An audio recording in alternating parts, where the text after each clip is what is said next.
Hello അസ്സാം വലൈക്കും welcome back. നോയമ്പൊക്കെയായിട്ട് എന്തെങ്കിലും വിശേഷം? അപ്പോൾ ഇത് ഫുൾ ഡേ വ്ളോഗാണ്. അത്താഴം തൊട്ട് രാത്രി ഒരു അറൗണ്ട് 11 വരെ ഉള്ള ഒരു വ്ളോഗാണ്. എല്ലാം ഇൻക്ലൂഡ് ചെയ്തിട്ടുണ്ട്. ഒരു ഇഫ്താറിന് കുടിക്കാൻ പറ്റിയ നല്ലൊരു ഡ്രിങ്കും പിന്നെ ബേബിയുടെ ഒരു റെസിപ്പിയും, അതായത് 1 ഇയർ തൊട്ട് പ്ലസ് കൊടുക്കാനുള്ള ഒരു റെസിപ്പിയും, പിന്നെ നമ്മുടെ പ്രൊഫറ്റിക് ഡ്രിങ്ക് കേട്ട് കാണും ഒത്തിരി പേര്, അതായത് നോയമ്പിന് ക്ഷീണം മാറാനൊക്കെ അത്താഴത്ത് കുടിക്കാൻ പറ്റിയ ഒരു ഡ്രിങ്കും, അങ്ങനെ അത്താഴം കുക്ക് ചെയ്യുന്ന വീഡിയോസും, പിന്നെ ഇഫ്താറിൻ്റെ സ്നാക്സ് ഇതിനകത്ത് ഇൻ ഡീറ്റെയിൽ പറഞ്ഞിട്ടില്ല. മെയിനായിട്ട് ഇഫ്താറിൻ്റെ ഒരു ഡ്രിങ്കാണ് കാണിച്ചിരിക്കുന്നത്. അപ്പോൾ അന്നത്തെ ദിവസം രാവിലെ ഇച്ചിരി ലേറ്റായിപ്പോയി. ഇവിടെ ഒരു 5:20 ആകുമ്പോൾ ബാങ്ക് കൊടുക്കും. ഞാൻ എണീറ്റപ്പോൾ തന്നെ 4:30 കഴിഞ്ഞ് 4:45 ആയി. അപ്പോഴത്തേക്ക് പിന്നെ രാത്രി വെച്ച സാധനമായിരുന്നു പ്ലാൻ ചെയ്ത് കഴിക്കാനായിട്ട്. അപ്പോൾ അതുകൊണ്ട് അങ്ങനെ ഉണ്ടാക്കലൊന്നും ഇല്ലായിരുന്നു. അപ്പോൾ ചപ്പാത്തിയും പിന്നെ പനീർ ബട്ടർ മസാല ഉണ്ടായിരുന്നു, പിന്നെ ചിക്കൻ പൊരിച്ചതല്ലേ അത്. ശരിക്കും ചപ്പാത്തിയൊക്കെ രാവിലെ കഴിക്കൽ എനിക്ക് ഭയങ്കര ബുദ്ധിമുട്ടാണ് കേട്ടോ.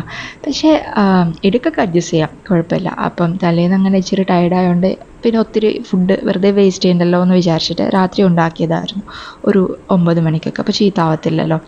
അപ്പോൾ അങ്ങനെ ഫുഡ് കഴിക്കലാണ് രാവിലെ. അപ്പോൾ പെട്ടെന്ന് അങ്ങനെ സമയമൊക്കെ സത്യം പറഞ്ഞാൽ കഴിഞ്ഞു പോയി.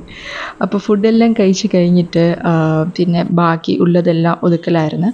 അപ്പം അറിയാമല്ലോ, ഒത്തിരി ഫുഡ് കിട്ടാത്ത, പ്രത്യേകിച്ച് പാലസ്റ്റീനിലേക്ക് എടുത്ത് നോക്കിയാൽ നമ്മളെല്ലാവർക്കും അറിയാം ഇപ്പോഴത്തെ സിറ്റുവേഷൻ. അപ്പം കഴിയുന്നതും വേസ്റ്റ് ആക്കാതിരിക്കുക. അപ്പം ഞാൻ എല്ലാം ബാക്കിയുള്ളത് പാക്ക് ചെയ്തിട്ട് പിറ്റേന്ന് എടുക്കാനായിട്ട് ഫ്രിഡ്ജിലേക്ക് വെക്കലാണ്. അത് കഴിഞ്ഞിട്ട് ഡേറ്റ്സ്, ഞാൻ എന്നും ഡേറ്റ്സ് കഴിക്കും. ഏറ്റവും ബെസ്റ്റ് ഡേറ്റ് എന്ന് പറയുന്ന അജ്വ, നമ്മുടെ ഹദീസിലൊക്കെ ഉള്ളതല്ലേ, അജ്വ ഡേറ്റാണ്.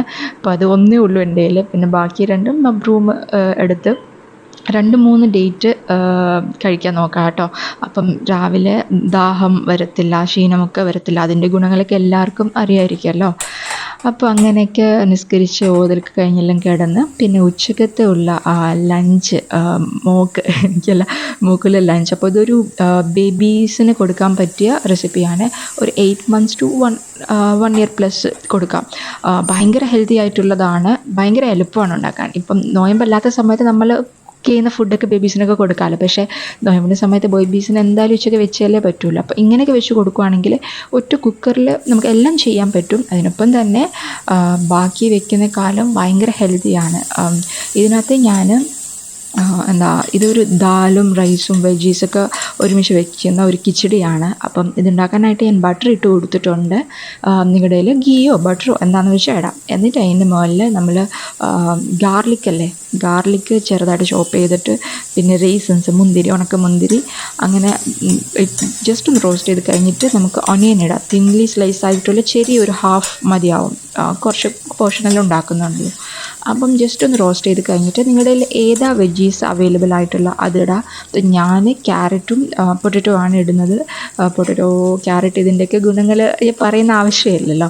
അപ്പം പിന്നെ ഇച്ചിരി ഗരം മസാലയും ഇച്ചിരി കൊറിയാൻഡർ പൗഡറല്ലേ, മല്ലി, ഇത് ഇട്ടിട്ട് പിന്നെ കുരുമുളക് പൊടിയാണ് ഇട്ട് കൊടുക്കുന്നത്.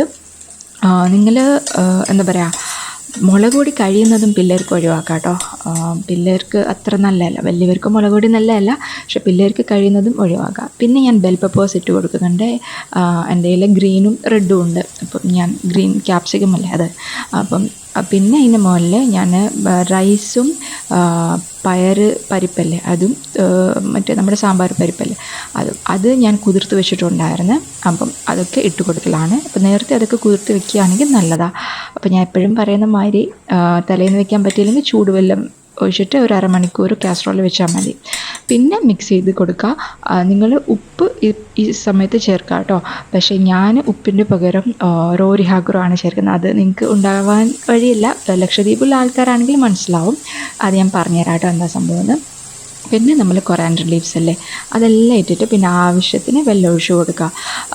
ഈ റിഹാഗുറു എന്ന് പറഞ്ഞാൽ അതിനകത്ത് ഉപ്പ് കാണും ഒത്തിരി. അതായത് അത് നമ്മുടെ മീനല്ലേ, സീ വാട്ടറിൽ തിളപ്പിച്ചിട്ട് അതിൻ്റെ സ്റ്റോക്ക് എടുക്കുന്നതാണ്. അത് ഭയങ്കര ഗുണമുള്ളതാണ്. ഇച്ചിരി കൊടുത്താൽ മതി, ഭയങ്കര ഉപ്പായിരിക്കും. അപ്പോൾ ഞാൻ അത് കൊടുക്കുന്ന ദിവസം ഉപ്പിട്ട് കൊടുക്കലില്ല. ഫിഷ് ഓയിലിൻ്റെ ഗുണങ്ങൾ എല്ലാവർക്കും അറിയാമായിരിക്കുമല്ലോ, അതിന് വൈറ്റമിൻസും ഇത്ര മിനറൽസൊക്കെ ഉണ്ടെന്ന്. അപ്പം അങ്ങനെ ഞാൻ ഉപ്പിൻ്റെ പകരം അതാണ് ഇട്ട് കൊടുക്കൽ. അപ്പം വെള്ളം ഒഴിക്കുക, എന്നിട്ട് അടച്ചു വെച്ചിട്ട് നമുക്കിത് വേവിച്ചെടുക്കാം.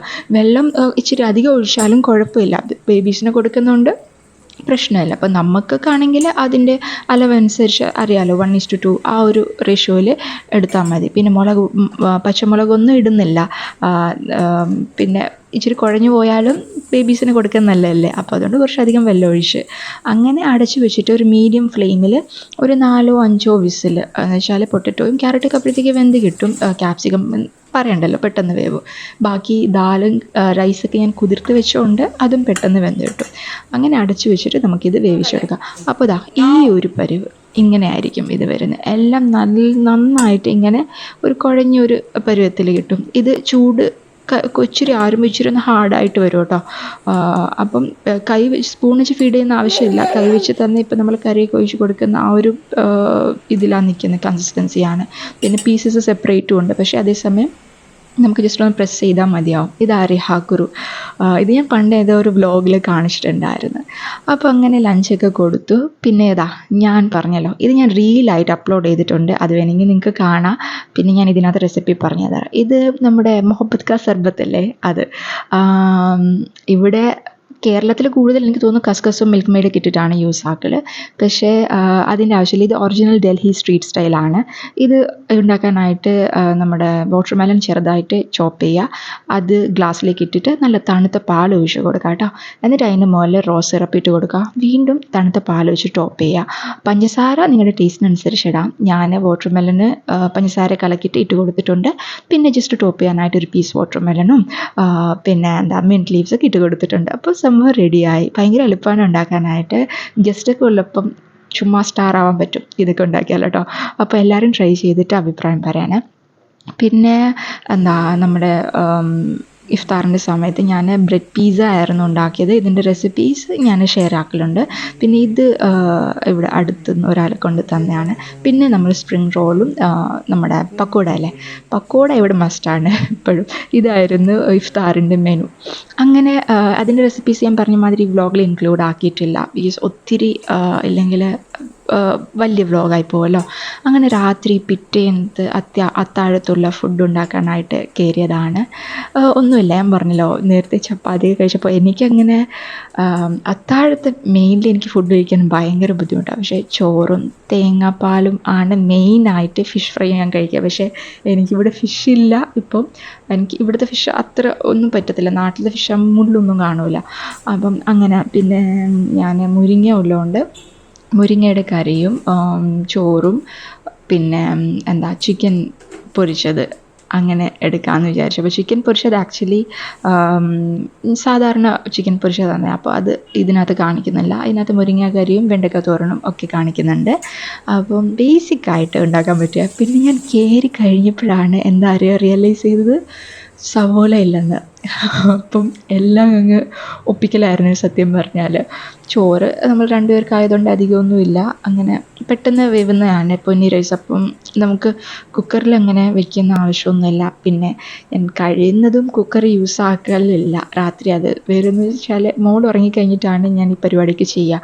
അപ്പം ഞാൻ കുക്കറൊക്കെ യൂസ് ചെയ്ത് കഴിഞ്ഞാൽ അറിയാമല്ലോ, രാത്രിയൊക്കെ ഭയങ്കര സൗണ്ട് വരും.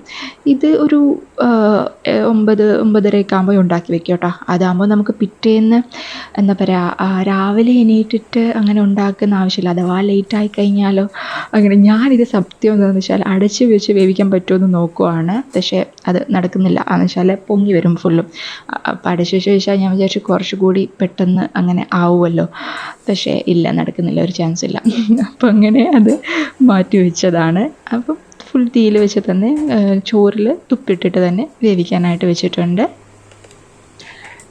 പിന്നെ സൈഡ് ബൈ സൈഡായിട്ട് ഞാൻ ഇന്നലെ ഇപ്പോൾ രാവിലെ ഞാൻ കാണിച്ചല്ലോ പനീർ ബാക്കിയുള്ളത് വെച്ചു. അപ്പോൾ ഞാൻ ഇന്ന് രാത്രി ചപ്പാത്തി ഉണ്ടാക്കിയിട്ട് അതിൻ്റെ കൂടെ തന്നെ രാത്രി കഴിക്കാനായിട്ട് പനീർ എടുക്കാമെന്ന് വിചാരിച്ചു. അപ്പം ഞാൻ പറഞ്ഞ മാതിരി കഴിയുന്നത് ഫുഡ് വേസ്റ്റ് ആക്കാതിരിക്കുക.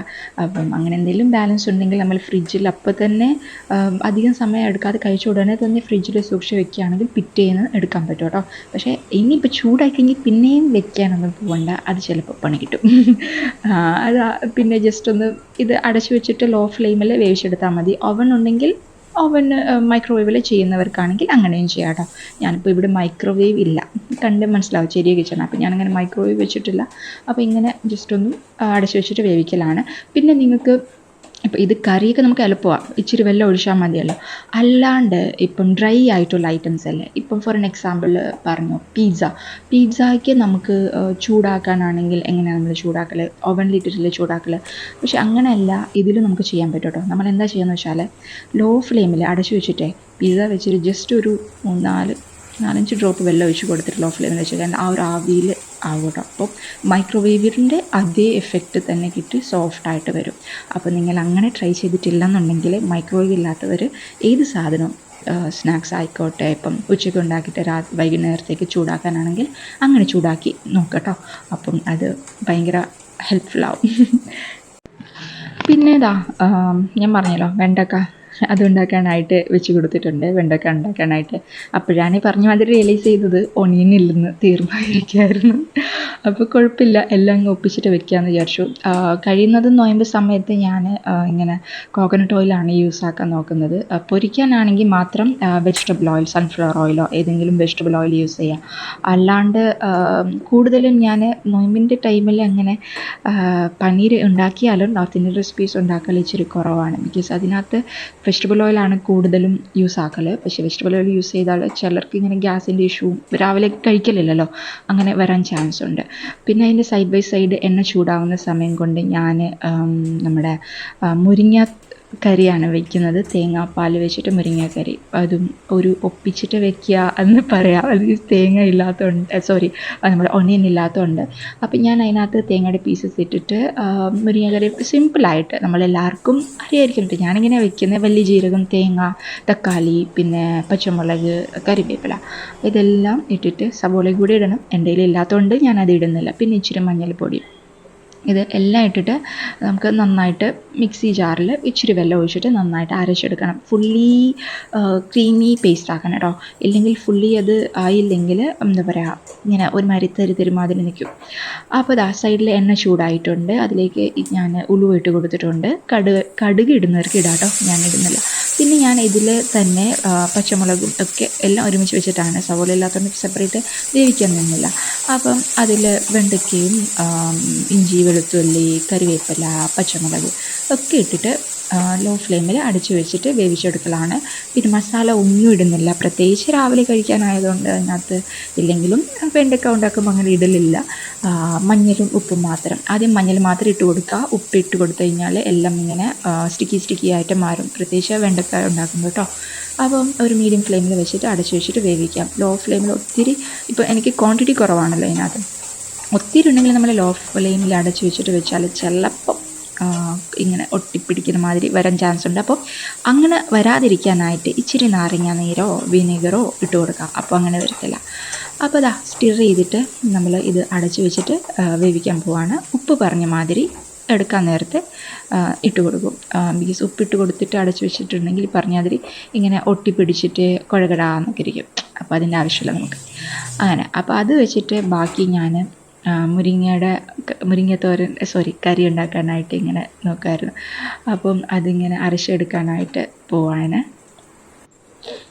അപ്പം അത് അരച്ചെടുക്കുന്ന സമയമുണ്ട്. ചെറിയ നമ്മൾ 2 പേരേ ഉള്ളൂ, അതുകൊണ്ട് എല്ലാം ക്വാണ്ടിറ്റി ഭയങ്കര കുറവായിരിക്കും കേട്ടോ. കറിയൊക്കെ വൈകുന്നേരത്തെ വെക്കുകയാണെങ്കിൽ കുറച്ചധികം വെക്കും, ബിക്കോസ് പിറ്റേന്ന് എടുക്കാമല്ലോ എന്ന് വിചാരിച്ചു. ഇത് അത്താഴം കഴിക്കുന്നത് ഭയങ്കര കുറവായിട്ടായിരിക്കും വെക്കുന്നത്. അപ്പോൾ ഇതും ഈ പറഞ്ഞ മാതിരി ചൂടാക്കി കഴിഞ്ഞിട്ട് ചൂടായ എണ്ണയിൽ കടുക് താളിച്ചിട്ട് ഞാൻ അരച്ച് വെച്ച അതല്ലേ ആ ഒരു പേസ്റ്റ്, അത് ഇതിലിട്ട് കൊടുത്തിട്ട് ഉണ്ടാക്കാനാണ്. പിന്നെ മുരിങ്ങ ഇട്ടിട്ട് ഉപ്പിട്ടാൽ മതി, അങ്ങനെ വലിയ പരിപാടിയൊന്നുമില്ല. അപ്പോൾ കഴിയുന്നതും ഞാനെങ്ങനെ അത്താഴം കഴിക്കുന്നത് ഭയങ്കര ഇങ്ങനെ ലൈറ്റ് ആയിട്ടുള്ള സംഭവങ്ങളൊക്കെ വെച്ചിട്ടാണ് മാക്സിമം ഞാൻ ട്രൈ ആക്കൽ. അപ്പോൾ പറഞ്ഞ മാതിരി പാത്രം ചൂടായപ്പം എണ്ണ ഇട്ട് കൊടുക്കുന്നുണ്ട്. പിന്നെ ഇതിൽ കടുകിട്ട് കൊടുക്കുന്നുണ്ട് കേട്ടോ. കടുകും ഇച്ചിരി ഉലുവയും ഇടുന്നുണ്ട്. പിന്നെ ഇച്ചിരി കറിവേപ്പിലയും ഉണക്കമുളക് ഉണ്ടെങ്കിൽ അത് ചെയ്യാം. ചിലർ എന്താ പറയുക ലാസ്റ്റ് താളിക്കും. ഇതെല്ലാം മുരിങ്ങയിട്ടിട്ട് എല്ലാം കുക്കായി കഴിഞ്ഞിട്ട് ലാസ്റ്റാണ് ചിലർ താളിക്കുക. പക്ഷേ എനിക്ക് പിന്നെ അങ്ങനെ അറിയാമല്ലോ, വെറുതെ ഇതിൻ്റെ ആവശ്യം ഇല്ലെന്ന് തോന്നി. അപ്പം അങ്ങനെ ഇതൊന്നുമില്ല. സത്യം പറഞ്ഞാൽ ഞാൻ സാധാരണ നമ്മുടെ തേങ്ങാപ്പാൽ മാത്രം തേങ്ങാപ്പാലിൽ കുക്ക് ചെയ്യാതെ തന്നെ തേങ്ങാപ്പാലിൽ ഇച്ചിരി സവോളയും പച്ചമുളകും ഇട്ടിട്ട് മാത്രം ചോറിലിട്ട് കഴിക്കുന്ന കൂട്ടത്തിലാണ് നമ്മൾ. ലക്ഷദ്വീപുകാരെന്ന് പറയുമ്പം തേങ്ങയും മീനൊക്കെ അല്ലേ ഒന്ന് പറയണ്ടല്ലോ. അപ്പോൾ അത് അപ്പം സംഭവം റെഡിയായി കഴിഞ്ഞ് ഇത്രേ ഉള്ളൂ. ഇനിയിപ്പോൾ ഇത് വെള്ളം ഒഴിച്ചിട്ട് മുരിങ്ങ ഇട്ടിട്ട് ഇത് വേവിച്ചാൽ മതി അടച്ചു വെച്ചിട്ട്, അത്രേ ഉള്ളൂ. സൈഡിൽ നമ്മുടെ വെണ്ടയ്ക്കയും ഓൾമോസ്റ്റ് ആയി വന്നിട്ടുണ്ട്. അപ്പോൾ ഇത്ര എളുപ്പമാണെങ്കിൽ ഞാൻ വിചാരിക്കും കിച്ചൺ ക്ലീൻ ചെയ്യാനായിട്ട്. നമുക്കില്ലേ അറിയൂ. പെട്ടെന്നാവുകയാണെങ്കിൽ എത്ര നല്ലതായിരുന്നല്ലേ. അപ്പം നമ്മുടെ സാധനങ്ങൾ ഒക്കെ റെഡി ആയിട്ടുണ്ട്. വെണ്ടക്ക കറി, അപ്പം വെണ്ടയ്ക്കല്ല സോറി മുരിങ്ങയുടെ കറി ആയിട്ടുണ്ട്. അതെല്ലാം വെന്ത് കിട്ടിയിട്ടുണ്ട്. അപ്പം എല്ലാം കഴിഞ്ഞ് പിന്നെ ഞാൻ പറഞ്ഞല്ലോ ഒരു ഡ്രിങ്ക് ഞാൻ പറഞ്ഞുതരാം. ഇപ്പം നൊയമ്പെടുക്കുന്ന സമയത്ത് ക്ഷീണമൊക്കെ വരുന്ന അങ്ങനെയൊക്കെ ആൾക്കാരാണെങ്കിൽ ഇത് ട്രൈ ചെയ്ത് നോക്കുക. ഉറപ്പായിട്ടും ഇത് ഹെൽപ്ഫുൾ ആവും കേട്ടോ. ഇത് നമ്മുടെ ഹദീസിലുള്ളതാണ്. പ്രൊഫറ്റിക് ഡ്രിങ്ക് എന്ന് പറയും. നബി സല്ലല്ലാഹു അലൈഹി വസല്ലം കുടിച്ചുകൊണ്ടിരുന്ന ഡ്രിങ്കാണെന്ന് പറയും. ഇതിൻ്റെ ഒത്തൻറ്റിക് ഇതിൽ നോക്കുവാണെങ്കിൽ നമ്മൾ ചിലർ പറയും 7 ഡേറ്റ്സാണ് ഇടുന്നത്. പക്ഷേ ഇതിനകത്ത് 2ആണ് ഇടുന്നത്. ഒരു ഗ്ലാസ് വെള്ളത്തിൽ ഡേറ്റ്സ് നടുക്കി കീറിയിട്ട് അതിൻ്റെ സീഡ് കളഞ്ഞിട്ട് വേണം ഇട്ട് കൊടുക്കാനായിട്ട്. ഇതിന് നബീസോ അങ്ങനെ എന്തോ പറയട്ടോ പേര്, നബീദാന്ന് തോന്നുന്നു അറബിക്കിൽ പറയുന്നത്. അത് മതി. ഇതിങ്ങനെ 8 hours വെക്കുക. അതല്ലാന്നുണ്ടെങ്കിൽ നമ്മൾ കിടക്കുമ്പോൾ വെച്ചാലും മതി. പിറ്റേന്ന് രാവിലെ എണീറ്റിട്ട് നമുക്ക് ഈ വെള്ളം കുടിക്കാം. ആ ഡേറ്റ്സും കൂടി കഴിക്കണം. അപ്പോൾ നമുക്ക് ക്ഷീണവും ദാഹവും ഒക്കെ കുറവായിരിക്കും. അപ്പം ഹെൽപ്ഫുള്ളായിട്ടാണ് ഈ വീഡിയോ ഉണ്ടാക്കിയെന്ന് എനിക്ക് തോന്നുന്നു. ഇൻഫോർമേറ്റീവ് ആണെന്ന് തോന്നുന്നു. ഇഷ്ടപ്പെട്ടിട്ടുണ്ടെങ്കിൽ ലൈക്ക് ചെയ്യുക, ഷെയർ ചെയ്യുക. അപ്പോൾ ശരി, നമുക്ക് വീണ്ടും പുതിയൊരു വ്ളോഗായിട്ട് കുറേ ഇഫ്താർ റെസിപ്പീസൊക്കെ ആയിട്ട് കാണാം. Until then, take care. Bye bye. Assalamu alaikum.